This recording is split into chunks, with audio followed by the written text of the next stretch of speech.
Khammam Lok Sabha seat ఆశించి భంగపడ్డటువంటి మాజీ PCC అధ్యక్షులు వి హనుమంతరావు గారు వాళ్ళ ఇంటి వద్ద మౌన దీక్ష కూర్చున్నాడు. డిప్యూటీ సీఎం బట్టి విక్రమార్కపై కూడా ఆయన కొన్ని వ్యాఖ్యలు చేసిండు. మౌన దీక్షకు ఎందుకు కూర్చున్నారు సార్ మీరు?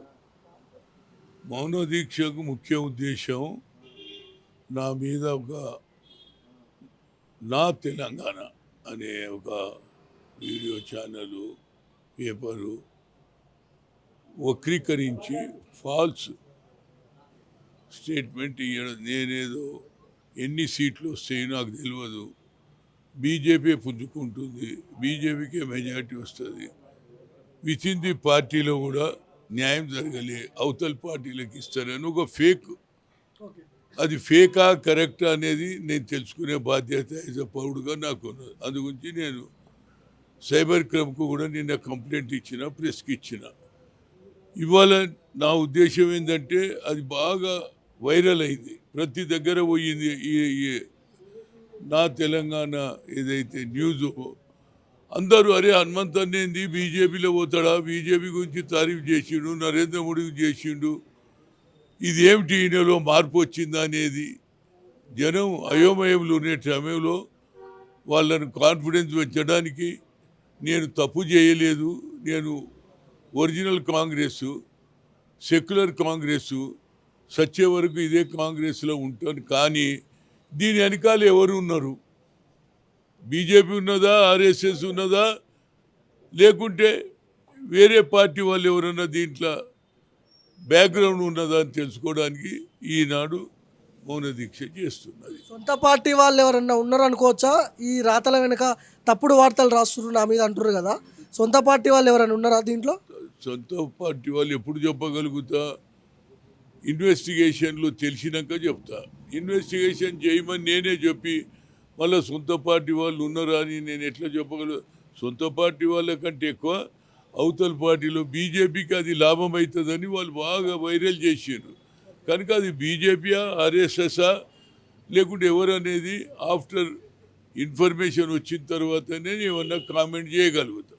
సో ఇప్పుడు స్టిల్ ఇప్పటికీ మీరు ఖమ్మం పార్లమెంట్ ఆశిస్తున్నారా? 100కి 100 రూపాయలు.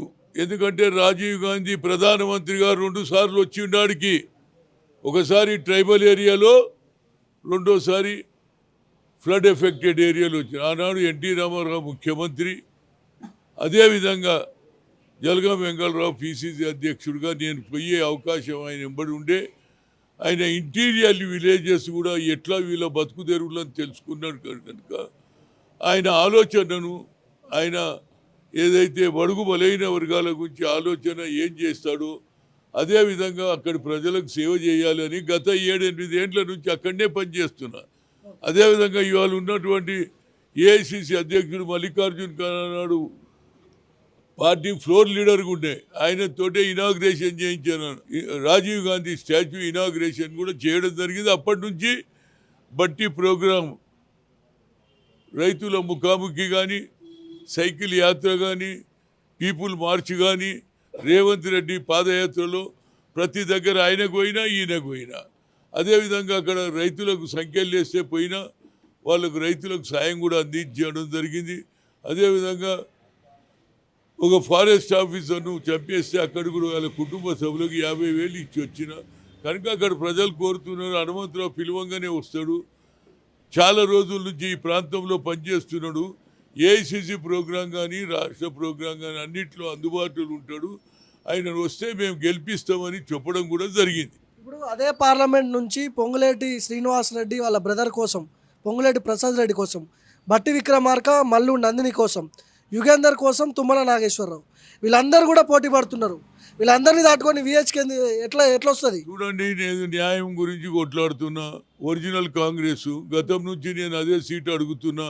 మాజీ పిసిసి అధ్యక్షుడిగా, యువజన అధ్యక్షుడిగా 2 సార్లు ముఖ్యమంత్రి వచ్చిపోయింది కాబట్టి ఆ కుటుంబానికి లాయర్లు ఉన్న నేను అడిగే న్యాయం ఉన్నది.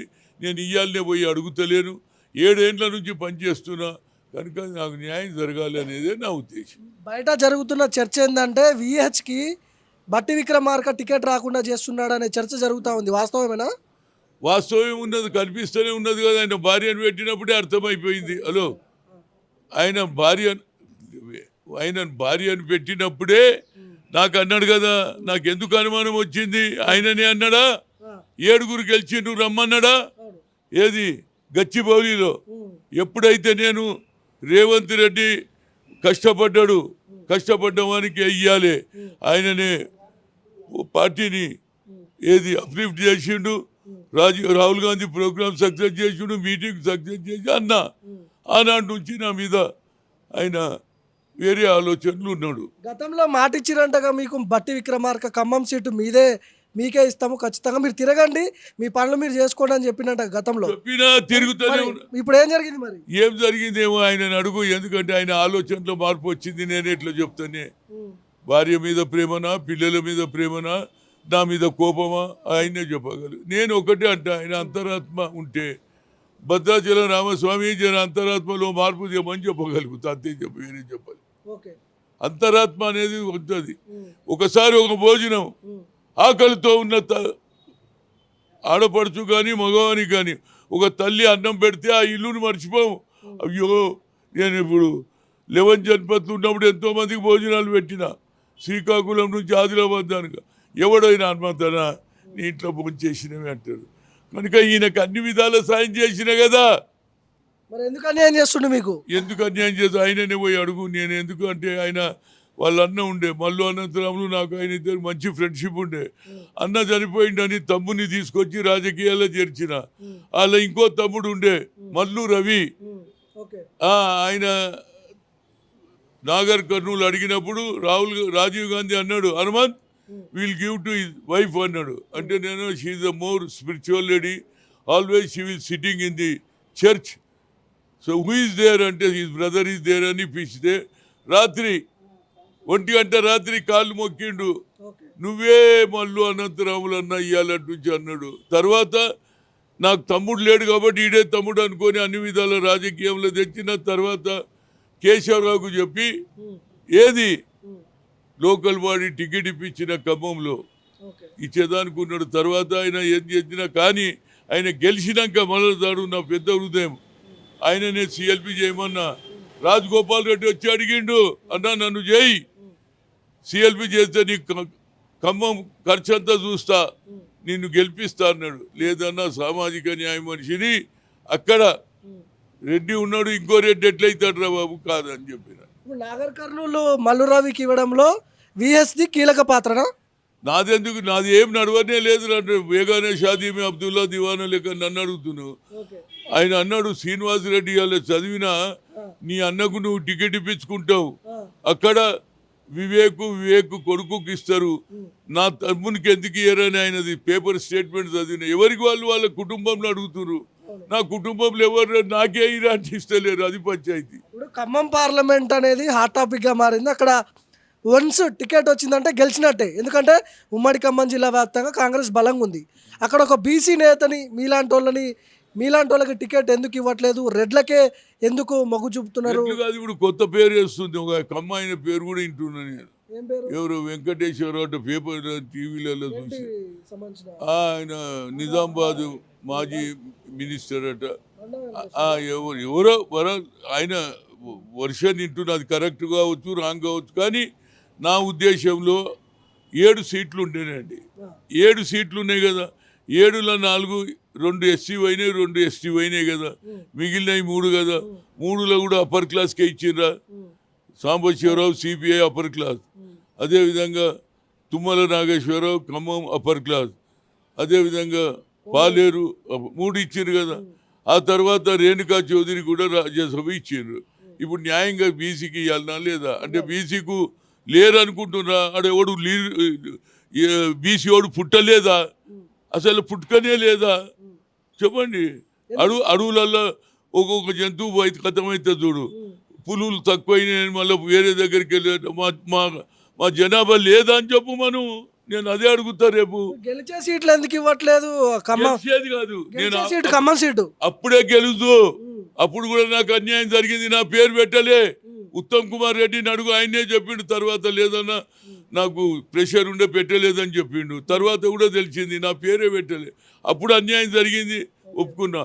ఆఖరుకున్న మేఘ్నాన్ని పెడుతుడు రేణుకా చౌదరికి టికెట్ దొరికితే నామినేషన్ రోజు నేను పర్సనల్గా పోయి నామినేషన్ అయ్యేదానిగా కూర్చున్నాను. That is the character of Hanumantharao. ఇక ఇంతకంటే ఏం చెప్పాలి? ఎందుకంటే అంటే పార్టీ ముఖ్యం. ఇవాళ నేను సేవ చేయాలని వస్తున్నా, ఏదో ఆషామాషి కాదు. రాజీవ్ గాంధీ ఆలోచనను ఇంప్లిమెంట్ చేయాలని చూస్తున్నా. ఇంటీరియర్ విలేజెస్ పోయిండు మ్యాప్ ద్వారా, అందరు పరేషాన్. పోలీసు వాళ్ళు ప్రైమ్ మినిస్టర్ ఎక్కడ పోయిండని అయినా పోయి తెలుసుకున్నాడు.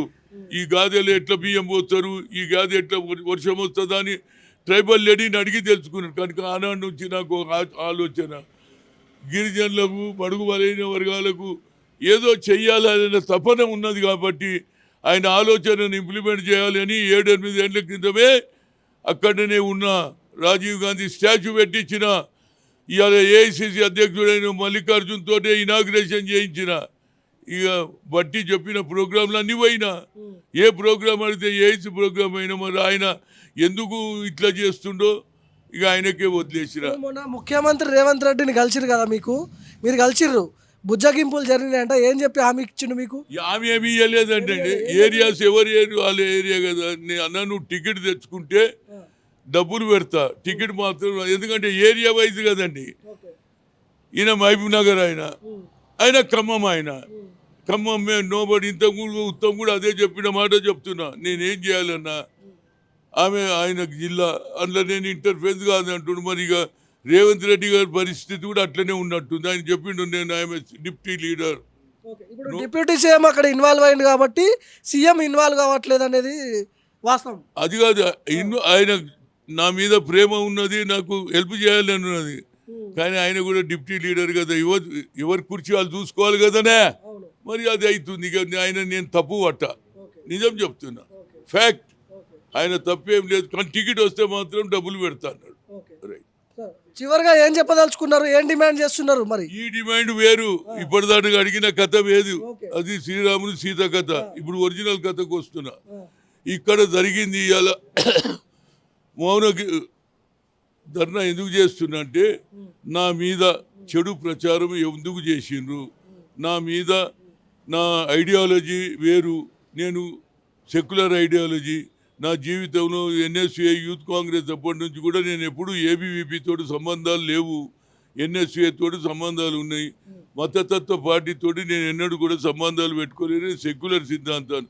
అందులో నా అటువంటి వాడు ఇవాళ బీజేపీకి మద్దతు ఇస్తుండంటే నా క్యారెక్టర్ అసాసినేషన్ అయింది. కాబట్టి దీని వెనకాల ఎవడు ఉన్నాడు అని తెలుసుకోవడానికి సైబర్ క్రైమ్లు ఇచ్చిన. అదేవిధంగా ఇప్పుడే డీజీపీ గుప్తా గారితో కూడా మాట్లాడినా, sir this is a serious issue, who is behind this thing, how they can my character should be assassinated అని అడగదలుచుతున్నా. వచ్చిన తర్వాత అప్పుడు వాస్తవాలు బయట వస్తే అందరికీ తెలియాలి. నా జీవితంలో నేను సచ్చే వరకు కాంగ్రెసే. ఎన్ని ఇబ్బందులు పెట్టినా నేను కాంగ్రెస్లోనే ఉంటా. మీరు అనుకోవచ్చు రేపు టికెట్ నువ్వు అడుగుతావు, నెక్స్ట్ క్వశ్చన్ టికెట్ రాకపోతే నువ్వు ఏం చేస్తావు అనకుందే నేను చెప్తా, టికెట్ రాకపోతే నేను కాంగ్రెస్లోనే ఉంటా. ఇప్పుడు ఇలా ముగ్గురిట్లో ఎవరికి ఇచ్చినా పని చేస్తారా? ఏది ఇప్పుడు పొంగులేటి ప్రసాద్ రెడ్డి, యుగేందర్ కావచ్చు, ఇంకొకరు కావచ్చు, మల్లు నందిని కావచ్చు, ఇంకొక పేరు వినపడుతుంది కొత్తగా. ఇప్పటివరకు నాకు టికెట్ వస్తే పని చేస్తా, వేరే వాళ్ళకి వస్తే నేను ఆలోచన చేస్తా. మళ్ళీ చేయాలి కదా. ప్రజలు తిన్నారా నన్ను, ఏం రాబాయి ఏమో బుద్ధి నాది రాబాయి, నువ్వు బీసీ ఉండి బీసీ టికెట్ తెచ్చుకోక మళ్ళీ మా ముఖం చూస్తే ఎందుకు వచ్చినావురా అంటే ఏం జవాబు చెప్పాలి? అడగారా నువ్వు జనం?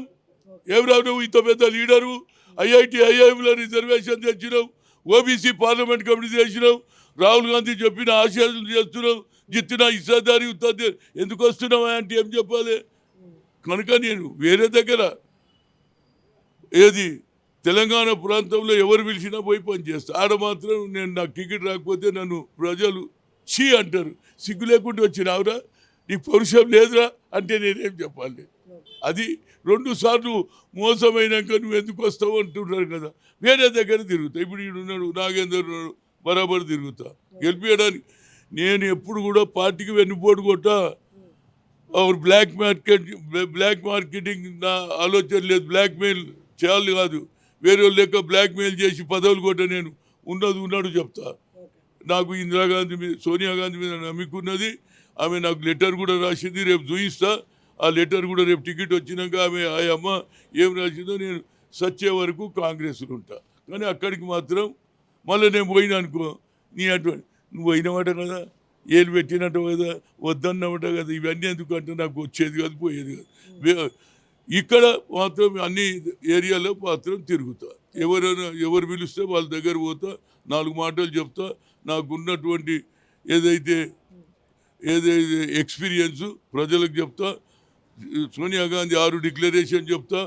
అదేవిధంగా బీజేపీ ఏం చేస్తుంది, దేశాన్ని విడగొడుతుందని చెప్తా. నఫరత్ చోడో ప్రేమ్ బడావ్ అనేది జనానికి చెప్పగలుగుతా.